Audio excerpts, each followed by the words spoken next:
नमस्कार दोस्तों, मैं मुकेश रघुवंशी और आप मेरे साथ देख रहे हैं कोलारस हलचल। चूँकि हम आपसे वादा कर चुके हैं कि कोलारस विधानसभा में होने वाली हर हलचल से आपको रूबरू कराएंगे, तो इसीलिए हम अभी रात को भी घर पर आराम नहीं कर रहे हैं। हम कोशिश कर रहे हैं आपको वो चीज़ें दिखाने की जो समस्याएं बहुत बड़ी हैं मगर नज़रअंदाज लगातार की जा रही हैं। आप मेरे ठीक पीछे देख सकते हैं इंडियन ऑयल का साइन बोर्ड लगा हुआ है। इसका ये मतलब है कि हम देहरदा तराई पर खड़े हुए हैं इस वक्त फ्लाईओवर पर। तो ये वही फ्लाईओवर है जहां पर लगातार लूट की वारदातें होती आई हैं। अभी तक 2 लूट की वारदातें हुई हैं, जिसमें से एक मामले में पुलिस ने सफलता प्राप्त कर ली है, जबकि दूसरा मामला अभी भी लंबित है। पुलिस उन लुटेरों को खोज नहीं पाई है। अब कारण क्या है? सबसे बड़ा मुद्दा ये है कि कारण क्या है कि यहाँ पर लूट की वारदातें होती हैं। चूँकि मैं आपको थोड़ा दिखाना चाहूँगा, मेरे साथी रानू से अनुरोध करूँगा थोड़ा ये पीछे दिखाएं। ये देखिए, करीब यहाँ पर 30 फुट की गहराई पे बस्ती है। यहाँ पर पेट्रोल पंप बना हुआ है, ये दुकानें हैं, ये मकान हैं। 30 फुट ऊपर से यहाँ पर वाहनों को गुजरना होता है। ठीक उस तरफ हमारे ठीक मेरे सामने अनंतपुर देहरदा रोड है, जहाँ से वाहन निकलते हैं मगर ऊपर कोई भी नहीं आता। अब चूँकि हाईवे है, स्वाभाविक बात है स्पीड से गाड़ियाँ निकलती हैं। स्पीड से गाड़ियाँ निकलती हैं, जब कोई रुकता नहीं है तो कौन वारदात कर रहा है कौन नहीं कर रहा है, इस बात का पता लगाना बड़ा मुश्किल होता है। अब हम बात करेंगे रात के समय। अगर रात के समय सुरक्षा को लेकर यहाँ पे चिंता क्या है? देखिए, यहाँ पे जितने भी खंबे लगाए गए हैं, एक भी खंबे में लाइट नहीं है। हालांकि ये इरकॉन कंपनी का निर्माण कंपनी का टोल है और इरकॉन पर जिम्मेदारी है कि यहाँ पर अंधेरा बिल्कुल ना हो। बिजली के बिल लगाकर वसूली तो खूब की जा रही है सरकार से कि साहब हम यहाँ पर राहगीरों को रोशनी उपलब्ध करा रहे हैं, मगर यहाँ पर बिल्कुल अंधेरा है। हमारे साथ में कुछ यहाँ पर बाइक सवार निकल रहे थे, ये उनकी मोटरसाइकिल है, तो मैंने उन्हें रोक लिया है। तो हाईवे पे हलचल के बारे में उनसे जानूंगा कि आखिर इनका क्या सोचना है। अच्छा, अपना नाम बताइए। मेरा नाम विक्की परियार है और यहाँ हाईवे पे बिल्कुल अंधेरा रहता है और हम लोग मेरा नाम विक्की परियार है और मैं रहने वाला कोलारस का हूँ। और यहाँ पे हाईवे पे निकलते समय अंधेरा इतना रहता है कि हमको निकलने में बहुत परेशानी होती है और जहाँ जानवर भी रहते हैं और आसपास कहीं लाइट की व्यवस्था नहीं है, इसलिए हम लोगों को आने जाने में बहुत प्रॉब्लम होती है शाम के समय। देखिए, ये देखिए कितनी जोर से आवाज़ आ रही है यहाँ से निकल। बहुत बड़े बड़े गड्ढे हैं। गनीमत है अगर कोई सामने आ गया तो बचना उसका मुश्किल है, पलट जाएगा तो नीचे 30 फुट गहरी खाई में वो उनका वाहन गिर जाएगा। अच्छा, आप बताइए क्या नाम है आपका? आकाश शर्मा। आकाश शर्मा, साथ में ही आप? हाँ, साथ में। तो रात के अंधेरे में आप निकल रहे हैं, जो काली गाय बैठी रहती है, आपने मवेशियों का जिक्र किया, तो काली गाय तो दिखती नहीं रोशनी में, तो उसका तो खतरा बहुत ज़्यादा रहता होगा। बहुत ज़्यादा खतरा रहता है और दिख भी नहीं सकती वो तो, और गड्ढे भी ज़्यादा हैं रोड पर। हाँ, तो लाइट तो है ही नहीं? लाइट तो बिल्कुल भी नहीं जल रही। मतलब शाम के समय चलना खतरे से खाली नहीं है? बिल्कुल नहीं है सर। हम लोग तो ये सोचते हैं कि मतलब कहीं एक्सीडेंट ना हो जाए या कोई चीज़ सामने ना आ जाए। यहाँ पे इतना अंधेरा है कि हम लोग आते समय या जाते समय इतना डर जाते हैं, मतलब फ्लाईओवर पे चलें या ना चलें या नीचे से जाएं।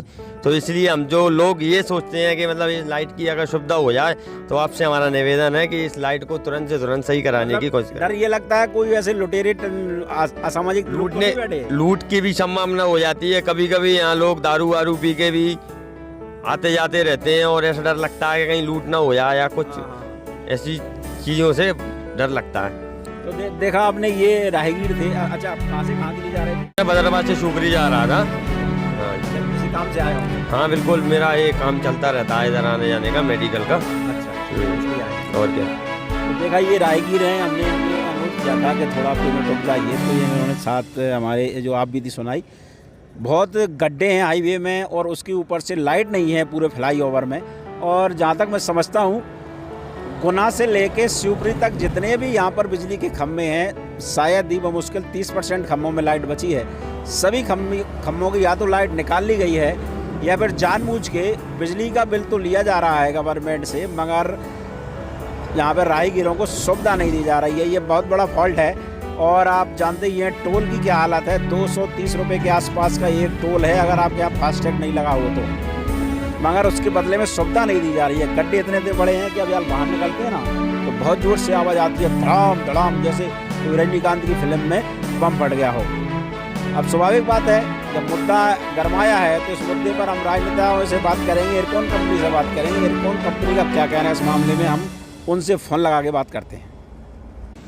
तो ठीक है दोस्तों, अब हम नंबर मिलाते हैं एयरकॉन कंपनी के जो एरिया मैनेजर हैं जितेंद्र मौर्य जी का, उनसे बात करते हैं कि आखिर यहाँ पे बिजली की दिक्कत क्या है।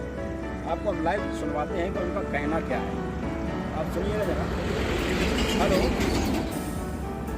हाँ जितेंद्र मौर्य जी बोल रहे हैं। हेलो, जितेंद्र मौर्य जी, मैं मुकेश रघुवंशी बोल रहा हूँ कोलारा छलचल से। हाँ, हम आज आपकी देहरदा के फ्लाईओवर पे खड़े हैं। यहाँ पे लाइव कार्यक्रम चल रहा है हमारा, और इसमें यहाँ पे बिजली तो फुल है ही पूरे फ्लाईओवर की, और हाईवे में भी तमाम जगह बिजली फुल है, और गड्ढे भी जगह जगह हैं। मोटरसाइकिल स्लो करते हैं जी। अच्छा, ये बिजली के खम्भों पे जो बिजली नहीं है, इसकी जिम्मेदारी किसकी है?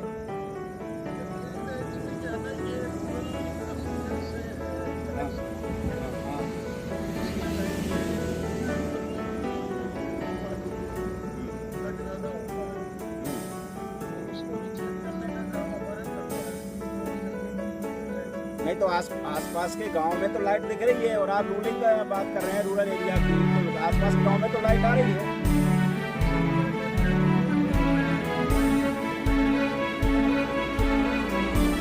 अच्छा, मैं ये बात और ये कह रहा था कि जब गाय की जो मांग है वो रोज पूरा देते हैं, तो फिर उनको सुविधाएं अधूरी क्यों दी जा रही हैं?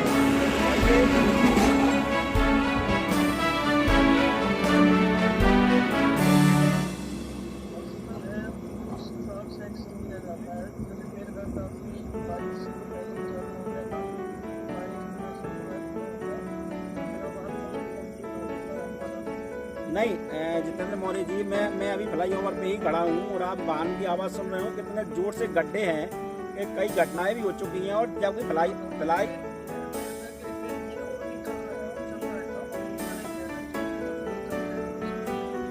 ये तो आपको जानकारी होगी, फ्लाईओवर पे 2 दिन की वारदात हो चुकी है वजह से। गड्ढे हैं, लाइट है नहीं, बाइक सवार को गाड़ी करनी पड़ती है, और लुटेरे हमला करके चुके थे।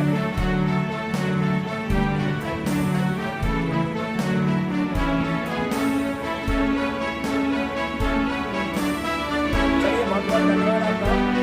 लगता है जितेंद्र मौर्य जी अभी नए आए हैं, और इनको ये जानकारी नहीं है कि यहाँ पे करीब 3 साल से ऊपर हो चुके हैं पूर्ण टोल खेड़ी टोल को स्थापित हुए, और 3 सालों में अभी कुछ महीने करीब 1 साल के आसपास से यहाँ पर ये लाइट की जो व्यवस्था है वो पूरी तरह से गड़बड़ा गई है, ध्वस्त हो गई है। अब राहगीरों का तो भगवान मालिक है। फिलहाल हम प्रशासन से अनुरोध करेंगे कि यहाँ पर जो व्यवस्थाएं हैं राहगीरों के लिए, चाहे वो सड़क में जो गड्ढे हो रहे हैं, इनको मैं कहूँगा जानलेवा गड्ढे, जहाँ पर कई भी वारदात हो जाती है। कई गाड़ी मालिकों को मैंने देखा है कि उनको कुछ स्टेप चेंज करानी पड़ती है, पर टायर पूरी तरह से वेबसाइट डैमेज हो जाता है। करीबन है कोई बड़ी घटना सामने नहीं आई है वाहनों के मामले में, मगर कई जगह लूट की वारदात है जरूर। तो ये था हमारा आज का मुद्दा, सड़क पर गड्ढे हैं और बिजली नहीं है। अगर आपको हमारा ये कार्यक्रम पसंद आए तो इसको लाइक और शेयर करना ना भूलें, और साथ में कमेंट जरूर करके हमें बताएं कि आखिर इस तरह से और कितने मुद्दे हम आपको उठा सकते हैं। अब मुझे और मेरे साथी रानी को अगली कड़ी तक